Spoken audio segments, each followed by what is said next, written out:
Awesome. There's some flat gray paint in the back, and so if you don't want to dance, you can lend a hand to the Wilbury Theater. You're welcome for that. It's keeping arts alive. We have one final guest. I gotta say, this guest is one of my favorite comics that we have in the show. He's hilarious, and he drove down from Boston to be with you tonight, and he's very funny. Put your hands together. Welcome our friend, Mr. Andrew Mayer.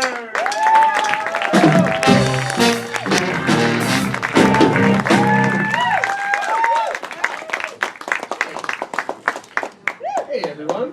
Hey. I just had a very real moment of panic for almost no reason.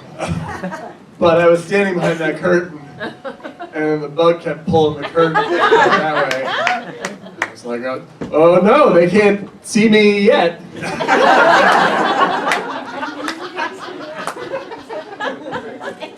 Gotta keep showbiz alive. Yeah. I'm just gonna say what everyone here's been thinking for an entire show. How does anyone effectively play the trombone? I know. Right? It's crazy. How do you know where the notes are?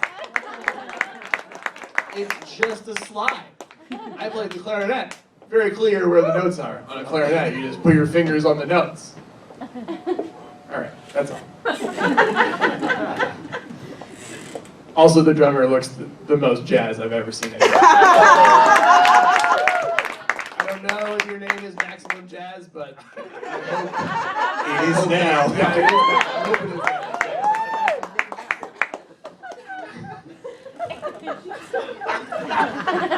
now. It's a solid name. Over. Totally. Nice to meet you. I'm Maximum Jazz. Oh, do you want my credit card information?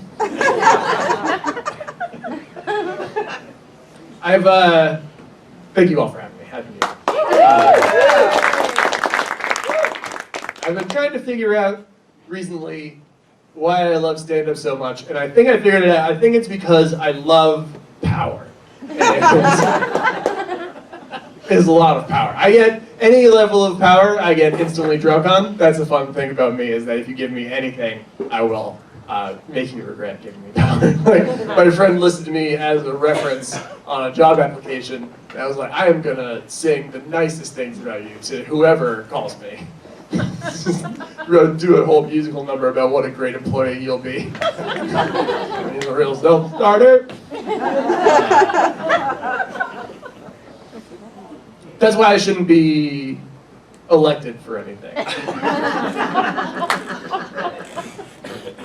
I think, yeah, there's a lot of reasons. First of all, my platform is dog shit. My platform is just everyone has to change their last name to Asaurus. That's a big part of it. And then, also, I think that we should do something like The Purge. I think that should be a thing. I don't think it should all happen on the same day. That seems like a lot.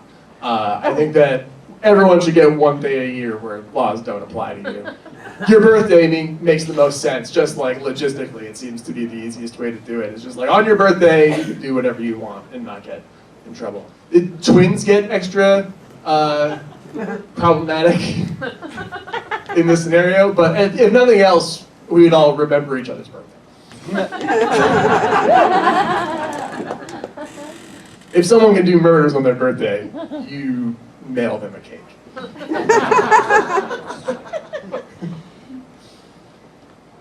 I do think that's disqualified. Like, anyone who wants to be in power shouldn't have power. That, I think, is genuinely true. Like, if you want to be president, you shouldn't be able to be president. That should be the end of it. It's just, like, we should elect someone every year, and they wake up and check their phone and go, ah, fuck. More likely, we just elect Patrick Stewart every year, and he'd have to put a message out. It's like, guys, I don't live here. I'm not. You have to stop doing this. I got a dog this year. Yeah, it's a lot of power. You get to name a thing. It's the first time. It's a mix of stuff. It's a rescue dog. It's a mutt. Yeah, it's a mutt. I'm kind of a hero. It's fine. You'll see why I'm not actually a hero real quick. Because naming stuff in general is a lot of power. I think the most power is having a child, especially if you can do voices. That's too much.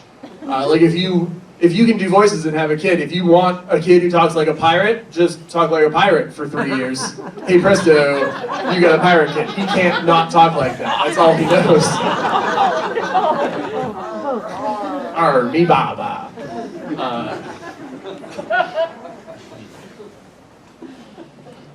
My two first choice dog names were vetoed by my wife, and the first one, I wanted to name the dog Untitled,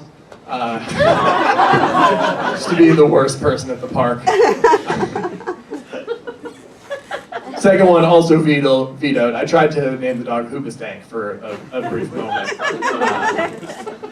Just so that moment where they're like, oh man, so cute, what's his name? And then I get to be like super offended and go, her name is Hoobastank. Like, oh, I'm sorry and hate you.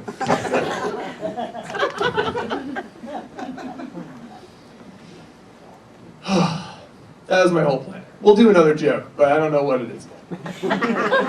The dog. Biscuit. That was the name of the dog. Oh, this isn't another joke. This is just an opinion I have. But you know how in other languages they have genders for all the nouns? You're like, oh man, if you have a table, it's a lady table. That's mostly Spanish, I think, that does that. But yeah, that's true. I always thought that was weird until I tried to name a dog. Because I think that we can all agree that food names are the best names for a pet, unless it's like a really formal person name. So it's like Steven with a PH or Potato. Those are your two top choices for dog names. But like, Potato is the best name for a dog, but it's rude to name a lady dog Potato. I don't know why, it just feels wrong. And so I think that means potatoes are boys.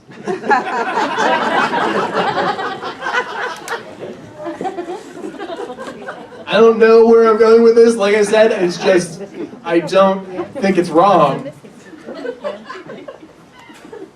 If we want to go around gendering all the nouns, a thing we all want to do, then I think this is the system. It's, could you name a lady dog this? No, it's a boy.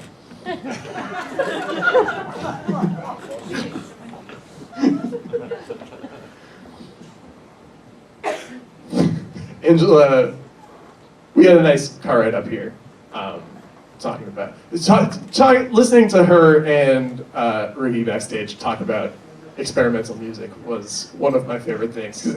Angela is also an experimental musician who has made some of the most unsettling noises I've ever heard, on purpose, for fun. I tried to explain this to my wife, and she's like, oh, it's like a joke? And I'm like, no.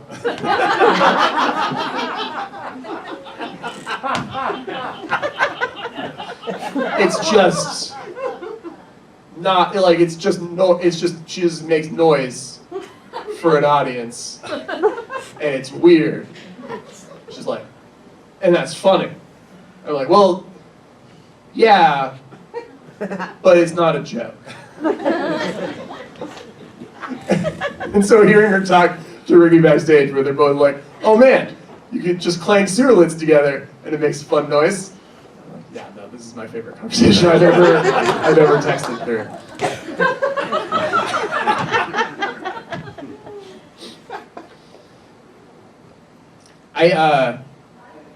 All right, this is it. This is the end of my thing after the following joke.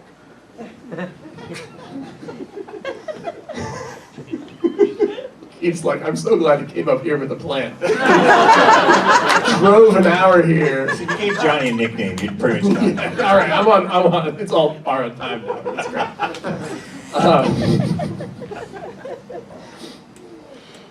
It's interesting because I have a, this is also not the thing I was going to say, but my go-to name, if anyone asks me for a dumb name or if I had to make up a character for anything, I also think it applies to Maximum Jazz. But my name that I go for is Wolf Jones. I feel like that's just, yeah, I just think it's a fun name. Yeah, it's a good jazz player. It's mostly, I made it up when I was trying to come up with a poker username for online, and I felt like Wolf Jones was the name of a good poker player. All right, that's the end of that. I got nowhere to go except that I named myself Wolf Jones. I have a lot of anxiety stuff, especially within the last few years, for some reason, I don't know why.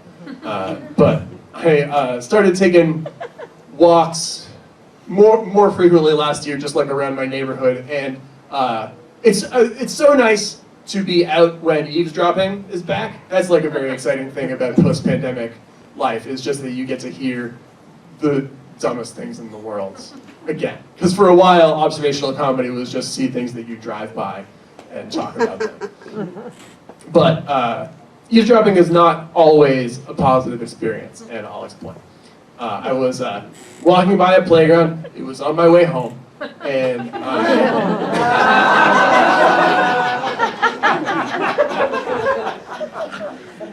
I understand that I'm at an age now where no one's like, "Oh, were you playing in the playgrounds?" No, I was. It's weird if I do that now. I will go still play laser tag. That is a thing that I still will happily do. My call sign there is not Wolf Jones. I make my call sign their table, just because it's very fun to have all of these kids. Like the place I go to, if you get shot, it shows you who shot you on your gun, and just to have a bunch of kids just go, table?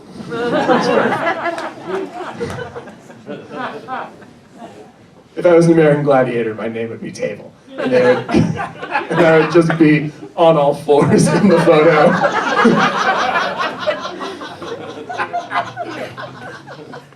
Anyway, eavesdropping.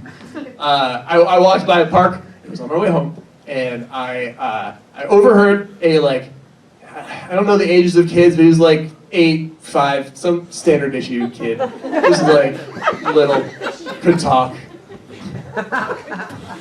Could say all the words, but wasn't like smart.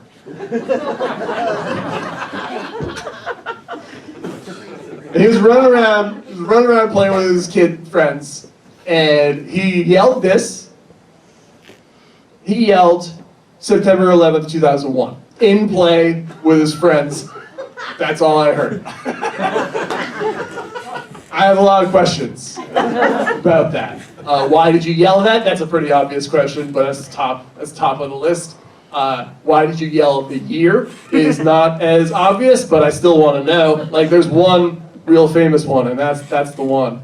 It's the only one you don't have to qualify the year on. Did they reinvent? Is there like a new Marco Polo that I don't know about? I know the kids today. I don't want to be the kids today guy, but like, is there a new Marco Polo? And also, what do you yell back? What's the response there? On the count of 3, everyone yell. What do you think they yell back? 1, 2, 3. No, it's a trap. It's a trap. Some of you know a trap when you see it. All right, I gotta go. That's Andrew Mayer. We love